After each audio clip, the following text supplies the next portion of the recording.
Avant les kanama kamusu c'est très important. Namoni awa bande konanga peuple congolais n'est-ce pas Kofi neti ba tu ya IDPS baza kolela kaka. Bazo lela nini? Oh pas chez les kitro. Bango banda bazo pouvoir baza na rien. Sikoyo Félix Tshisekedi a nommé à Silisi. Sikoyo bata IDPS en colère contre Susu soki Dani Banza conseiller à Chilombo. Oh ye azako aider bangote banini tout ça. Yene mtazo cha désordre na partie à est ya Congo kuna. Dani Banza conseiller à Félix Tshisekedi. Alors basali lié vidéo pour na koyebisa Chilombo que Dani Banza azali traître. IDPS viva! Viva! IDPS viva! Viva! Bandugu bapenzi, hii inakuwa ni miza. Dani Banza, hawezi kwanza kufika mu niveau ya hivi. Shi hatuwezi kuongopa hata. Hatuta kuongopa. Donc unalanda sema una chef de l'état muyo bushiku mais ukuna Moïse, ukuna Bajono Numbi, ukuna bantu bote unatembea hapo. Est-ce que c'est comme ça? Mtu anakupa poa. Est-ce que bote wanapapatia poa? Unaenda kucheza je ya bushiku. Kabila alisimama hapa anasema mlibomowe. Hata nyengelele kwanza kutenge. Mais leo kunaenda kule kunasema bêtise, kunapatia chef de l'État unampatia 48 heures. Apata revoir ordonnance à chef de l'État. Kama na revoir de les compétences notoires. Ile watu wanasema siwezi ku revoir ordonnance hapana. Ile kunasema en tout cas Dani Banza na kotolo. Utatoona mbalabala yao. Merci. Voilà. Bata IDPS kuna kolela mututu olie bamona ka Félix Tshisekedi bangoka batutu baza pemé na Félix Tshisekedi bangonde baza très dangereux. Allez Dani Banza komi Dani Banza kutu toki déjà que Augustin Kabouye ipare balongoli na IDPS kuna de ka bato bazwa ki décision pour na Kabundu ba epe ko déchoir Kabundu Kabouya plutôt balobi Kabouya ke yé azoko conseil le côté pouvoir à Chilombo elinge sila bazui na bango rien ba bénéficier ba nomination tout l'équipe bata inosa kende ba bénéficier. Alors ba colère l'équipe ba ke balongoli Kabouya secrétaire général Kabouya yepa bionga na wolongwa tenga na za Jean-Marc Kabundu te wa komeka akokota boloko. Kabouya zande kwa mama Marti donc na éviter so bolongola wana facilement. Ah il dépêche Koufi. Ah papa Etienne Tshisekedi balobara que bon on est la culture na biso ba africain. Ça c'est notre culture africaine parce que chez nous on dit que ceux qui mowe ya Koufi mukole loko akenda ka na eloko na visionnaire on a même visionnaire mais c'est pas dans le pays que nous vivons. Il y a des entreprises autres au monde na ba poto yo entreprise moko ça la 100 ans. Ba entreprise na ba pays autres ali ça la ba 100 ans, ba 30 ans, ba 40 ans, ba 60 ans. Oyoka papa kufa mwana tikala zwa relève, mwana kufa ou mwana koko na bango moko azui relève. Donc l'entreprise est bien gérée. C'est moi chez nous. Bozomo na ndenge Félix Tshisekedi la bomi parti à papa nae Karaboeka na Buzoba. Ezanga na ngotina bon. Parce qu'il ne connaissait pas le ba valeur au papa nae, ba considération papa nae, abandé ko tia likolo ya parti wana. Ya uti nae kaka, il est vieux, père a Koufi, père Azaki na la rebelle.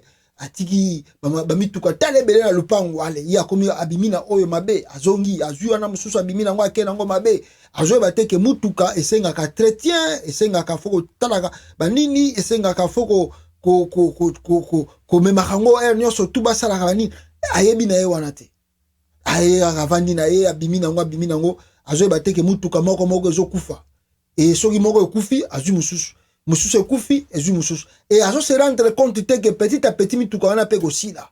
C'est ce que Chilombo a fait avec l'UDPS. Malembe, UDPS, Zokenenako, disparaître, érotique à la logo là-bas, un père. Ah, et UDPS, c'est qui un père? UDPS, et qui un père? Parti État, les Lozav. Les Lozav, puis UDPS, et un père. Oh, tout ça, wako, bato bozo chatembe bozela nonu, régime ya Félix Sila. Soki ka régime ya Félix Sili, bogomona soki bogotanga komba IDPS pendant 5 ans. Tous aliados.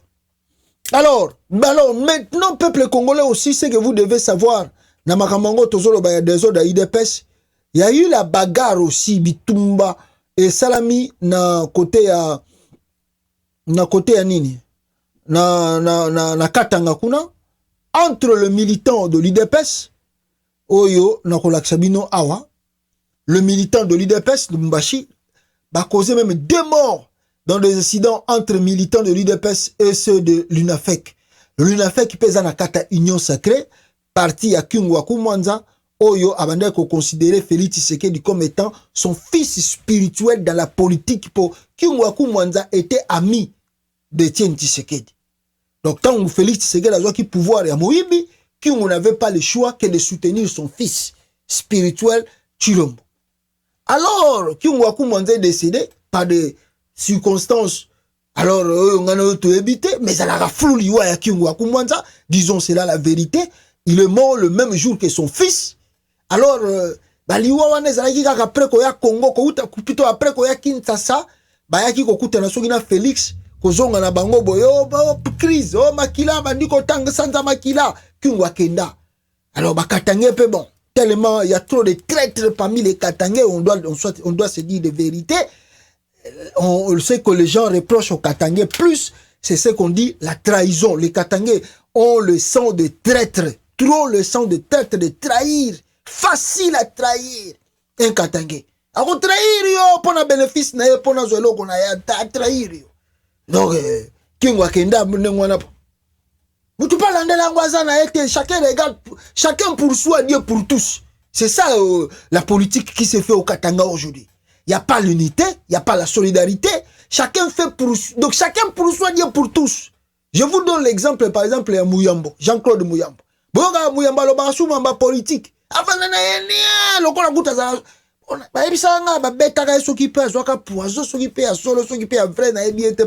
On connaissait un peu Mouyambo avant de bouger trop. Ce gars Zwaka yango, ce qui passe Zwaka yango te, Mouyambo a disparaître dans la nature.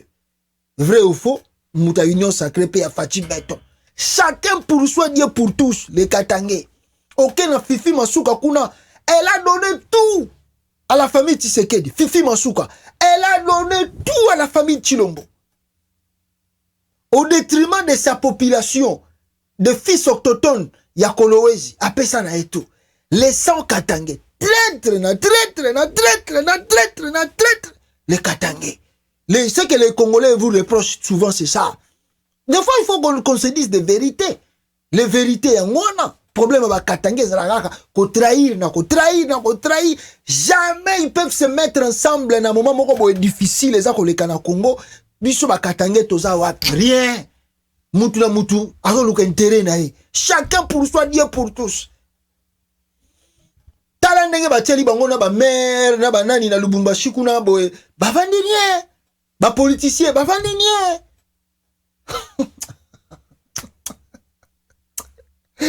mutu to zo banga o soko lobi trop ba kolongola boulot. Donc ils peuvent pas faire un bloc unité pour na ba lutter contre ba biloko a Chilombo. Rien, il y a pas de bloc, il y a pas d'unité. Ba zo tala ga ya nga na za na poste na nga Chilombo za na bien.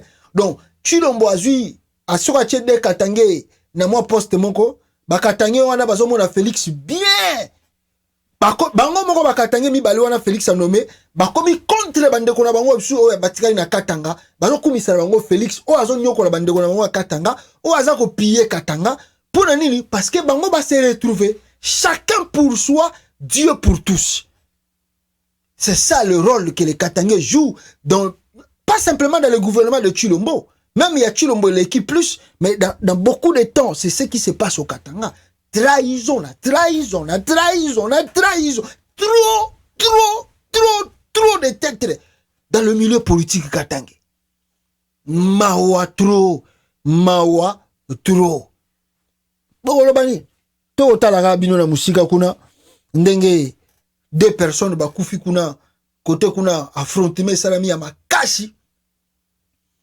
Bana katanga Simba kuna kende kuna bana l'UNAFEC ya Kingwaku Mwanza. Je vous disais en titre awa bangonde batomboki bata l'UNAFEC batomboki balobi ke ba se retrouver vete na ba fonction. Alors baké kuna balongoli biloko IDPS 2 personnes bakufi. Bon, justice na Congo pesa la nangote eleki na wa kuna la jungle, la loi du plus fort c'est la meilleure eleki na wa. Alors qu'est-ce qu'on va dire? so babebani mitali bango kuna biso tozotala kaka na musika nenge baza kopotana na makambo au peuple congolais. Mais la faute revient à l'UDPS parce que bataille UDPS lo nga na comprendre bango te bango babenyo so bamona aga batu mususu. Ils ne comprennent pas que Félix Tshisekedi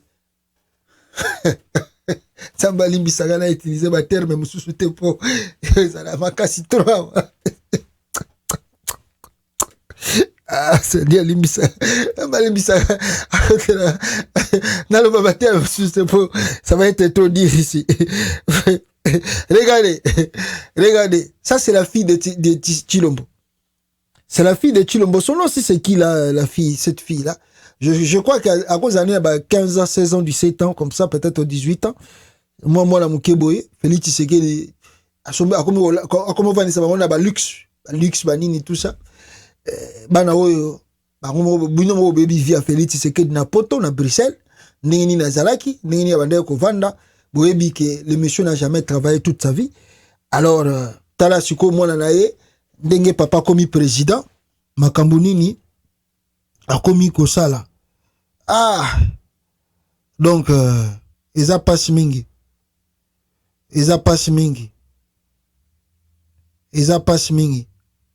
alors comment on a boyé, on le otali bataille des pêches, bango baza ko lela, bango baza ko crier, bango baza ko ganga, tandis que Félix Tshisekedi aza ko sala makambo na ndenge naye. Tandis que Félix Tshisekedi aza ko zongisa makambo na ndenge naye. Donc eza mawatro. Eza mawatro. Alors, bino bozo lelani. Bataille des pêches. Bomoni famille Tshisekedi nenge kubongite. Bomoni ba cousin nende ba komi osomba mituka te. Bomoni ba cousin nende ba komi na banda kwa chere te. Bino bozo lela nini? Oh, ennemi ya UDPS ezana, eza Félix. Ennemi ya batu ya UDPS c'est Félix Tshisekedi. Pourquoi bino bo? C'est-à-dire je ne sais pas. Ba Congolais na yeba kate mulimo nini ba chabiso na mitema. Na yebite. Mutu azo salo mabe ye wana, tu le vois. Il est là, mais toi tu appelles le diable. Oh, c'est le diable. Ba famille ba lokangai, ngai balinga kanga tena bonga, ngana nazo salate. Oh, my goodness, I don't know.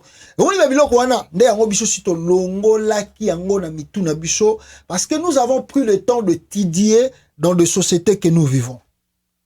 Na mboka oyo uti Congo, soko uti RDC oye awa. Soko ye surtout bato bayaka na ba loterie ayemba moko a te donc dans 2 semaines donc disons 1 mois a eu 4 résidences a eu un numéro sécurité sociale ba PCA a eu pena identité mbala moko ba PCA donc dans 1 mois a clôturer ba biloko wana tout 1 mois 2 mois ou 3 mois a clôturer biloko wana tout mais avant même 3 mois koka kaka na carte d'identité na ye na numéro na ye ya sécurité sociale. N'est-ce pas, c'est 1 mois, Moutabandi Moussala. Abandi Moussala. Aouti Congo, ayekaka lelo na poto. N'est-ce pas, c'est 1 mois, Bandi Moussala. Abandi boulot. Et ça, ma premier boulot à Robanda, même si à Kolinga, mais le rango après, mais Abandi déjà Moussala, comme au côté salaire, un popé comme au côté, taxe comme au foutama. Nabamboko tozali. Namboko tozali, bande kolanga ba Congolais. C'est-à-dire, la majorité, on peut dire que aucun jamais koleka 10 maisons na bamboko nandako na bisika yo zali na quartier zali na balabala yo vandi oleka 5 ndaku omona ke ici mutasala kate a pe bat basala kate kuna pe bat basala kate kuna pe bat basala kate jamais. Ici on ne vit pas dans l'illusion bat bavanda na ba illusion te bat bavanda na ba espoir moko boyete non. Mututu ala muki na tongo aibi ke horaire na ngezali ke na kobanda musala na nga lelo na 8h na kosilisa yango 15h ou 16h na kozonga ndaku na ye na sali babiloko mususu bon pe neta surtout neta sini ba boulot eza belé ba mususu omona ke pe musala mususu akesu ko sala côté mususu ozomona ndenge société zali soki gouvernement par exemple na bala moko 10 personnes basala raté 20 personnes basala raté et comme déjà problème ils a sérieux problème pour le gouvernement comme Yamboko pour le gouvernement ils a sérieux problème D'abord, ils ont manque à gagner pour Nabango. Parce que, impôt, taxe, ils ont foutu à mater. Donc, créer une structure afin que tout fasse se retrouver. On a la membre à parti politique. Non, on a la membre à parti politique qui était au se retrouver. Maintenant, Congo Moni, na Félix a commis président. A koki ko créer ba emploi. Pour tout Félix. Yozo kendaga ko lakisa o inauguré boy. Bon, faites-nous le bilan. Comment banda yo bandi président so mandat no pe sili na yango, tolo ba yango pour décembre yango yo, année prochaine ça nango mandat, il y a élection. Mandat na yo esili. Alors Félix Tshisekedi doit créer combien d'emplois dans 5 ans? Après Sabino liste. To après Sabino comment ben obadata. Chilomba bi mamba badata.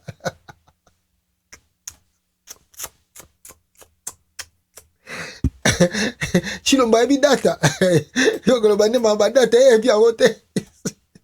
Donc ça dit ba yebité. Voilà les Congolais. La famille Tshisekedi, pouvoir, ils s'enrichissent donc dans la folie. Et ça passe comme rien n'était dans le pays. Comment Batouako vivre dans Mboka Moko Boye? C'est ce qui frappe. C'est ce qui nous révolte. C'est ce qui vraiment nous révolte. Comment les gens peuvent vivre dans un pays? Oyo Moutou Moko Boye bi, Azalaki n'a rien à l'autre côté. Il n'avait ni maison.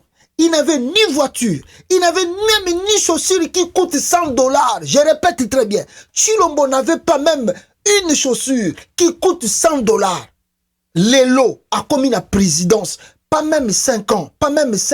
Chilombo a dit sapata $10 000, $15 000.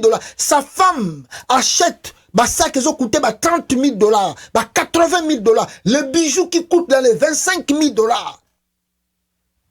5 ans passés, bazalaki langote. Chez le Congo, babi, eza makamba nzambe. Nzambe muta pamboli bango. Faut qu'on s'épelera na élévation à mutu. Toki nzamba tomboli mutu fondi mae. Ah! Ça c'est pas la sorcellerie ça.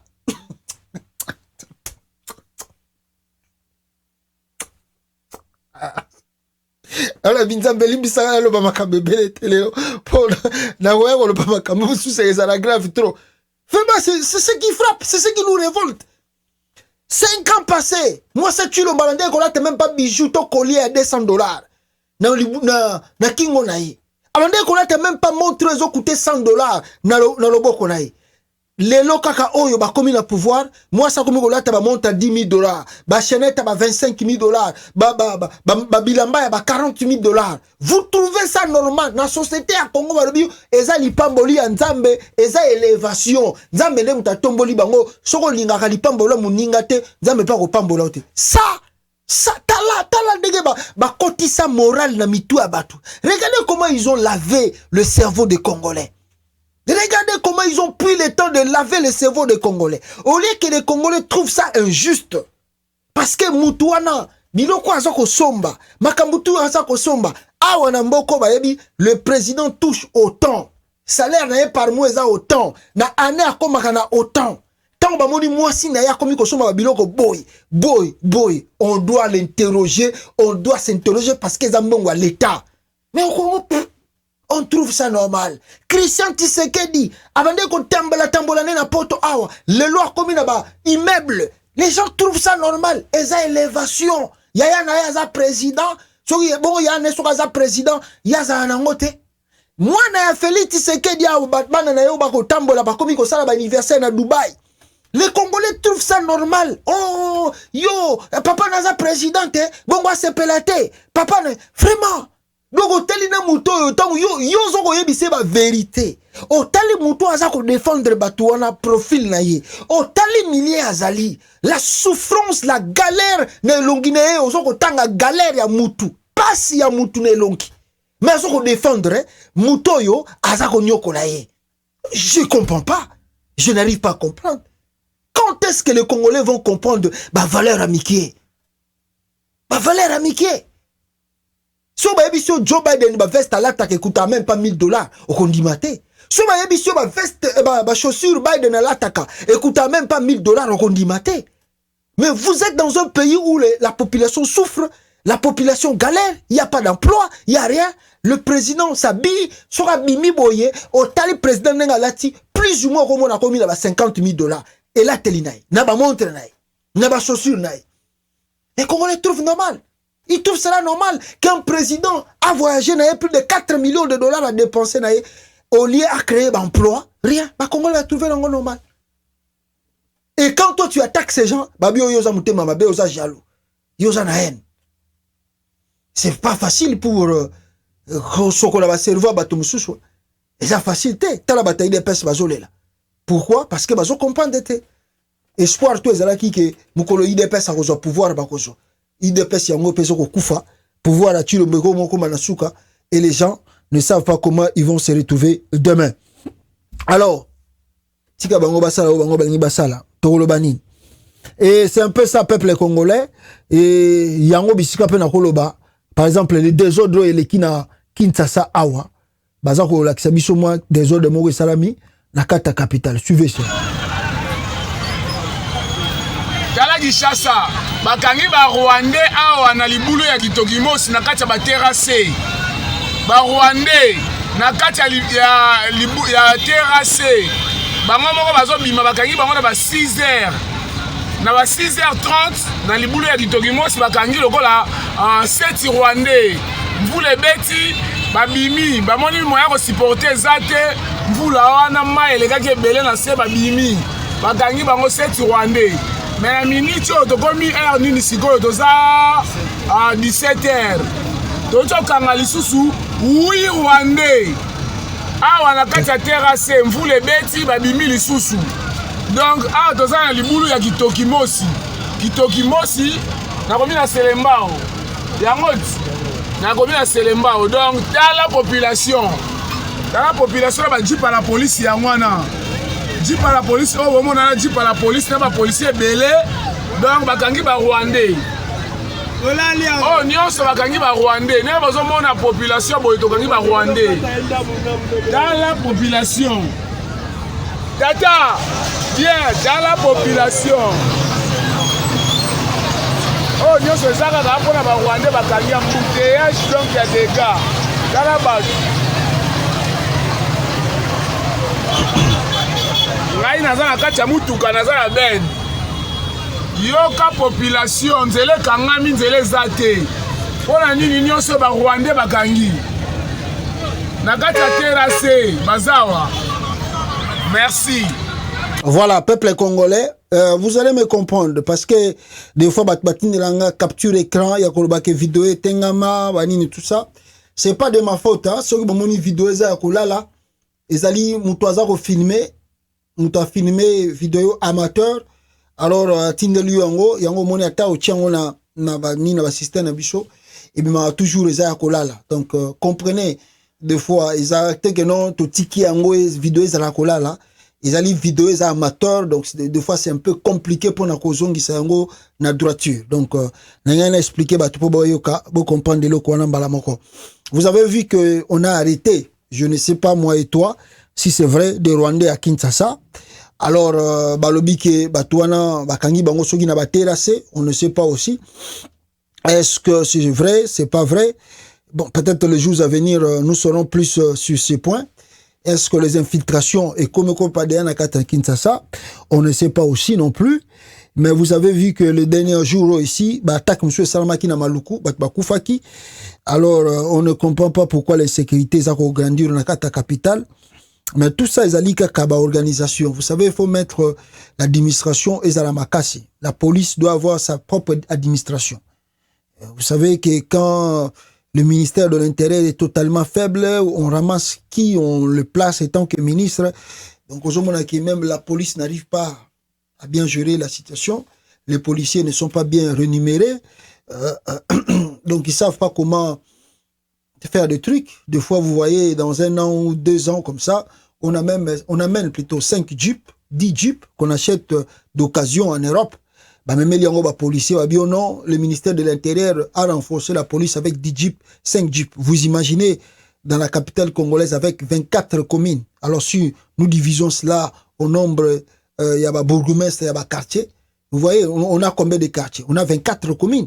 Et vous connaissez les communes de Kinshasa, il y a combien de quartiers dans chaque commune? Et chaque commune, normalement, doit avoir la police. chaque quartier plutôt, chaque quartier doit avoir la police, chaque commune doit avoir la police. Oh, il y a communauté. Oh, alors la police là demande le moyen, demande de trucs, demande de choses. Alors, qui va faire ça? Pour valeur dans la police. On ne peut pas avoir de médiocre dans la police. On doit avoir des gens, oh, qu'est-ce qu'est la police? Comment maîtriser la sécurité? Parce que la police a un nombre limité. Ils ne savent pas, on va envoyer qui chez qui. Ils n'ont pas aussi été bien formés. Des fois, vous voyez que le Koulou n'a pas de désordre. Les policiers vont assister au tala. Ils sont incapables, ils ne savent pas qu'est-ce qu'ils vont faire. Ils se disent, si j'ose, des bêtes, des robettes à massa si likolo awa, ceux qui massa soit ici les linga, ngande na kufi Koulou no bako patanga, bako papanga ba machette. Il va faire quoi? Il regarde comme un citoyen civil. Et il n'a pas même, comment je peux dire, il n'a pas les téléphones, il n'a pas un moyen de communication. Que bisika azota la Koulou na zosa la désordre, abenga directement la direction pour que basa la renfort. Nenge to mona kana mboka we. Nenge to mona kana mboko yo, isifika mwana mukie mutazwika téléphone abengi afinika ka 9 9 en anglais 911 abengi paf numéro à police ya général États-Unis. Et ça numéro moko États-Unis mobimba 911. Mais tala États-Unis nenge za gaillard. Mais le même numéro wana chaque état, chaque cité, chaque coin.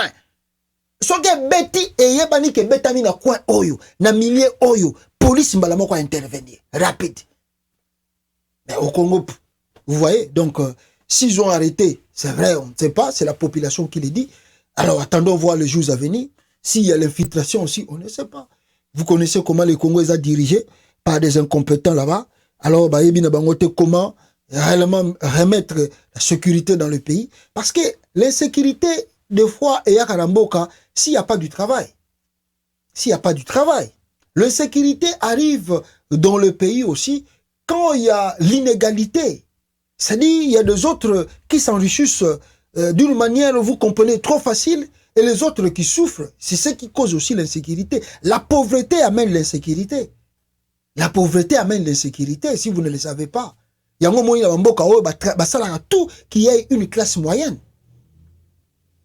Ah, babiloko wana yoko yebi sango chilombo etangate yebi biloko wana. Yoko yebi sa ma classe moyenne ya yebi yango. Yoko yebi sa que la pauvreté amène l'insécurité. Est-ce que Félix a yebi yango? Bon tout na Congo za nango nzambe, mutaza pauvre, mutaliete lelo alobi ke eza volonté nzambe. Donc avant ni na poko melima ya lobo nzamba ko sala kaka lobi to kolia. Vous trouvez ça c'est normal? Vous trouvez ça c'est normal? Mutaliete 2 jours, aso eza volonté nzambe. Bazoko boma bino bozoko telema boko tambola bako boma bino boy. Mais bozo mona ngo normal. Ah. Ils a pas si trop peuple congolais komona makambo ya boy. Alors